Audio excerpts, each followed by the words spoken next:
Ops, wait lang, huwag ka munang mag-scroll at syempre, magbibigay mo tayo ng ating word of the day at sagutin natin itong katanungan na to. Ang sabi dito, which of the following modifying circumstances below that the offender may suffer for civil liability but not criminally liable? So, ang pinag-usapan natin dito is about modifying circumstances, no? Pag sinabi nating modifying circumstances class, tandaan natin, ito ay maaring makaapekto sa penalty ng nasabing krimen. Maari dito na walang criminal liability ang isang tao. Maari din namang tataas yung nagiging penalty ng isang krimen, maaring bababa yung penalty, or maaring walang penalty. That is considered, kumbaga yun yung essence ng modifying circumstances natin. At kumbaga yung ating modifying circumstances class, nasa Article 11 to Article 15 of Revised Penal Code yan, yung tinatawag nating GMA, na which is paborito din to sa board examination natin. Okay, now, ang katanungan natin dito is simple lang naman. Ang sabi niya lang dito, saan daw sa baba na modifying circumstances na kung saan ang isang offender ay magsasuffer siya for civil liability pero hindi naman siya criminally liable. To make it short, ang offender daw dito walang criminal liability pero may civil liability nung nakapag-commit siya ng krimen. Saan nga ba dyan sa baba? Letter A, justifying. Letter B, exempting. Letter C, mitigating. Letter D, aggravating. Class, tandaan natin class. Pag sinabi kasi nating justifying circumstances under Article 11 of Revised Penal Code, dito kasi ang offender, ang kanyang ginawa is legal.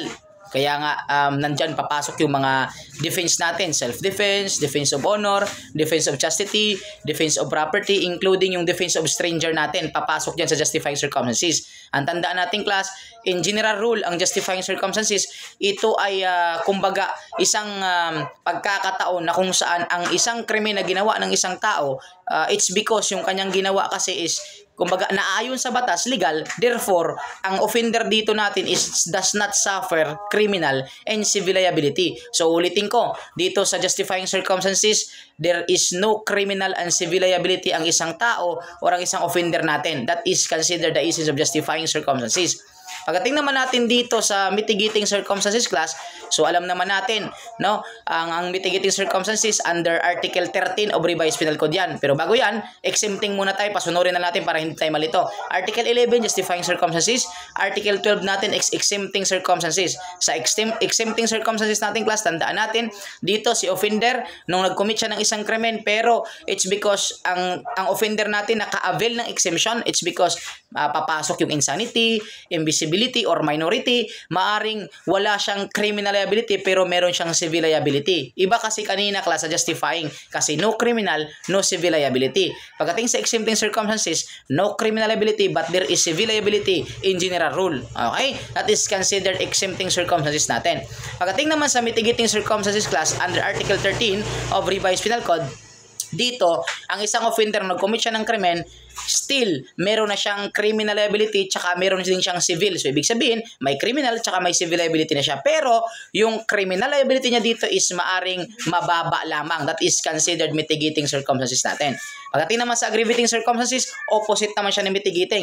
Kasi under Article 14 of Revised Penal Code, ang aggravating circumstances, during the time ng isang offender na kapag-commit ng krimen, ang kanyang penalty ay maaring tataas. That is called aggravating circumstances. And syempre, lastly, yung ating alternative, Article 15 of Revised Penal Code natin, na which is wala naman sa ating pagpipilian. Pag sinabi kasi nating alternative class, depende yun. Diyan papasok, kumbaga, titingnan muna natin yung mga circumstances na which is maaring tataas or maaring bababa yung nasabing penalty. That is considered alternative circumstances. Pero take note po natin class, ang alternative, meron din siyang criminal tsaka civil liability. Pero, ang titingnan muna natin dito is ma-aggravating ba or ma-mitigating. Ibig sabihin, tataas, bababa, alternative po yan. So, to make it short lang natin, ang justifying circumstances, walang penalty. No criminal, no civil liability. Okay? Pero pag sinabing exempting, walang criminal pero may civil. Pag mitigating, may criminal, may civil pero mababa.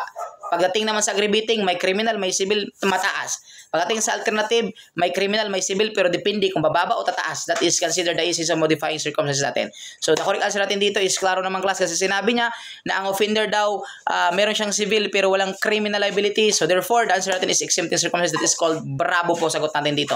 So, paano? Sana nakatulong sa inyo yan. At syempre, ito pa din ang inyong likod, your Mr. World Today, Emmanuel the Master Schumann, Bilay sa Black sa CBRC National Juror and Registered Criminologist. Nagsasabi sa inyo na para pumasa sa board examination, kailangan natin ang baso siya at tsamba. Baso siya, basa, sulat, and sure. Sabi ng tsamba, tiyaga, sipag at manalangin bawat araw. Thank you so much. God bless you all.